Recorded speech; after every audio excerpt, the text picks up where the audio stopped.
তুমি কি শুধু ভালো মার্কস নিয়ে ক্যারিয়ার করতে চাও, নাকি সত্যি আলাদা কিছু করে দেখাতে চাও?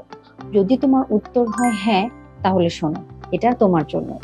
ইউনিভার্সিটি অফ নটিংহাম ইউকে তে সবচেয়ে পাওয়ারফুল রিসার্চ বিশ্ববিদ্যালয়গুলোর মধ্যে একটি। ইউকে তে রিসার্চ পাওয়ারে এই বিশ্ববিদ্যালয়টি 7 নম্বরে। তাদের 100% রিসার্চ ইন্টারন্যাশনালি রেকগনাইজ। তুমি এখানে পড়লে শুধু ক্লাসের পড়াই নয়, এক্সপার্টদের সাথে রিসার্চ, রিয়েল প্রজেক্টের কাজ এবং নিজের আইডিয়াগুলোকে নিয়েও কাজ করার সুযোগ পাবে। আর অ্যাপ্লিকেশন, ভিসা, ডকুমেন্ট সেসব নিয়েও চিন্তা করার দরকার নেই, কারণ টিসিএল গ্লোবাল তো তোমার পাশেই আছে। তুমি যদি তোমার ক্যারিয়ার নিয়ে সিরিয়াস হও, তাহলে ইউনিভার্সিটি অফ নটিংহ্যামে শুরু হোক তোমার ক্যারিয়ার যাত্রা।